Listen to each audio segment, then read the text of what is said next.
This is indeed the golden age of America. Nchini Marekani, maelfu ya wakosoaji wa Donald Trump wamejumuika kwenye maandamano yanayojulikana kama No Kings, wakieleza wasiwasi wao juu ya hali ya demokrasia nchini humo.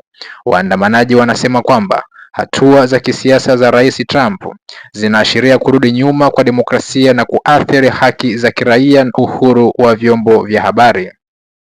Maandamano haya yamefanyika tarehe 28 Machi katika miji mbalimbali huko nchini Marekani, ikiwemo New York, Los Angeles, Chicago na Washington DC, huku wakosoaji wakipeleka ujumbe kwa pamoja wakisema hakuna mfalme, demokrasia kwanza.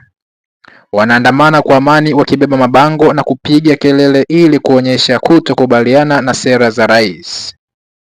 Hata hivyo, ikulu ya White House imesema maandamano haya ni matokeo ya mitandao ya ufadhili wa mrengo wa kushoto na kuyapuuza kama kashfa ya kisiasa. Hata hivyo, wanasiasa na wachambuzi wanasema maandamano haya yanaonyesha ushirikiano wa wananchi na hamu ya kuhifadhi demokrasia.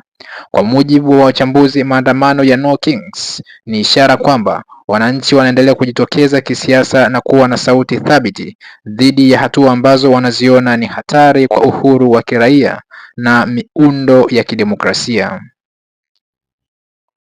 Na huo ndio mwisho wa kurasa la habari kutoka Vahoma TV for Life.